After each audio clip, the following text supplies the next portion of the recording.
everyone, today we will discuss chapter 5 from geography of class 7th. Topic is here atmospheric pressure and wind, वायुमंडलीय दबाव और हवा. We live in the lowest layer of the atmosphere. हम जो रहते हैं हम एटमॉस्फेयर की सबसे लोएस्ट लेयर में रहते हैं, सबसे निचली जो लेयर होती है. We know that air is tangible material exerting pressure. हम जानते हैं कि हवा एक ठोस सामग्री है जो दबाव को बढ़ाती है, प्रेशर को बढ़ाती है. This ever present pressure tremendous but goes unnoticed because the pressure within our body able to counterbalance the outside pressure. कभी कभी ये प्रेशर, ये दबाव इतना बढ़ जाता है लेकिन हमें इसका एहसास नहीं होता क्योंकि हमारी बॉडी के अंदर जो प्रेशर होता है और जो हवा का प्रेशर होता है वो आपस में एक दूसरे को संतुलन कर लेता है, इसलिए हम इसका एहसास नहीं कर पाते. ग्रेविटी और magnetic pull of the earth attract the molecules of air and other atmospheric gases downwards towards the ground. पृथ्वी का जो गुरुत्वाकर्षण या चुंबकीय खिंचाव होता है हवा और अन्य वायुमंडलीय गैसों के अणुओं के नीचे की ओर जमीन की ओर आकर्षित करता है. The upper layers of the atmosphere rest on the lower layers, thus exerting pressure on the surface of the earth. वायुमंडल की ऊपरी परतें निचली परतों पर दबाव बनाती हैं जिससे पृथ्वी की सतह पर दबाव बढ़ता है. The study of air pressure is important due to the following reasons. हमें वायु दबाव का अध्ययन क्यों करना चाहिए, इसके लिए कारण महत्वपूर्ण है. Wind system. When the air moves, जब एयर मूव करती है इट बिकम्स विंड, ये हवा बनती है. And differences in the atmospheric pressure gives rise to the wind system of the earth. जब हवा चलती है तो यह वायुमंडलीय दबाव में पृथ्वी के विंड सिस्टम को बनाती है. Impact of weather. वेदर पे इसका, मौसम पे इसका क्या प्रभाव पड़ता है. Change in weather are related to change in the atmospheric pressure. वायुमंडलीय दबाव में चेंज आने से मौसम में भी परिवर्तन आता है.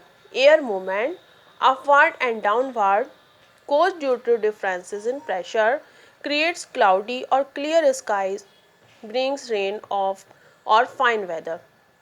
एयर के मूवमेंट की वजह से, ऊपर और नीचे के मूवमेंट की वजह से जो प्रेशर बनता है उससे क्लाउडी यानी कि बादल आते हैं, या आसमान साफ होता है, या फिर बारिश आती है, या फिर फाइन वेदर होता है. नेक्स्ट है वेदर फोरकास्टिंग, मीन्स मौसम का पूर्वानुमान लगाना.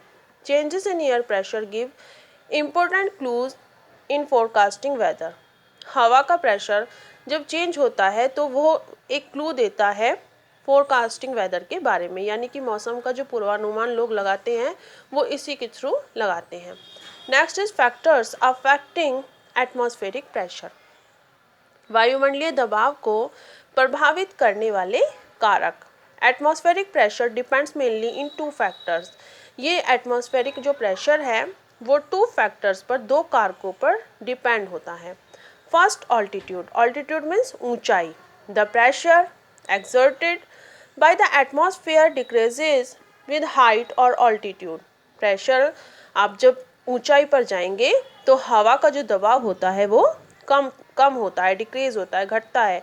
The decrease in pressure is about 1 centimetre of mercury for every 110 metre of ascent. कितना कम होता है, 110 पर 1 सेंटीमीटर पारे में कमी आती है. The atmosphere pressure is highest of sea level, और सबसे ज़्यादा कहाँ होता है, सी के लेवल पर होता है. सी का लेवल कहाँ है, सी हेयर. ये एक पहाड़ की चोटी दिखाई है जहाँ सबसे ज़्यादा एटमॉस्फेरिक प्रेशर कहाँ होगा, यहाँ सी के लेवल पर. और ऊंचाई पर जाएंगे तो वो प्रेशर जो है वो कम होता जाएगा. With increase in height, the gravitational pull of the earth decreases and the density and pressure of air decreases. This is because at great heights the air is thinner or less dense than the air at the sea level. ऐसा क्यों होता है, क्योंकि जब हम ऊपर की तरफ जाएंगे तो ऊंचाई पर समुद्र तल से हवा की तुलना में जो हवा होगी वो पतली होगी. समुद्र तल से हवा की तुलना में पतली होती है हवा, इसलिए ऐसा होता है. Next temperature. Atmospheric pressure decreases with increase in temperature, जो वायुमंडलीय दबाव होता है तापमान में वृद्धि के साथ घट जाता है। This is because than temperature rises air expands, क्योंकि जब तापमान बढ़ता है तो हवा फैलती है। The molecules of air move far apart, becomes less dense and hence exert less pressure. इसलिए जो अणु होते हैं, जो हवा के जो अणु होते हैं, मॉलिक्यूल्स होते हैं, वो दूर तक कम हो जाते हैं और इसलिए कम दबाव डालते हैं।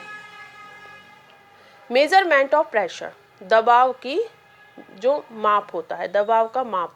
The force exerted by the vertical columns of air per unit area is called the atmospheric pressure. प्रति इकाई क्षेत्र के वर्टिकल स्तंभ द्वारा लगाए गए बल को वायुमंडलीय दबाव कहते हैं। The atmospheric pressure is measured with the help of barometer. इसे हम कैसे नापते हैं? लगाए गए बल को जो है वायुमंडलीय दबाव कहते हैं। वायुमंडलीय दबाव को बैरोमीटर की मदद से मापा जा सकता है। इसके लिए विभिन्न प्रकार के बैरोमीटर का उपयोग किया जाता है। दबाव को सेंटीमीटर या पारे के इंच में पढ़ा जाता है या नापा जाता है।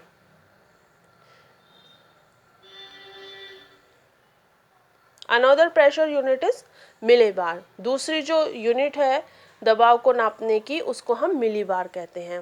In a simple type of barometer, mercury is used for measuring the pressure, but such a barometer is difficult to carry.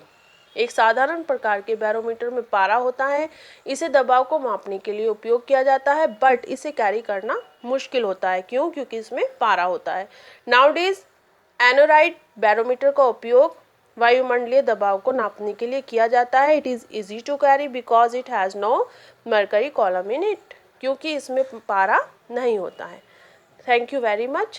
I will make next part of this video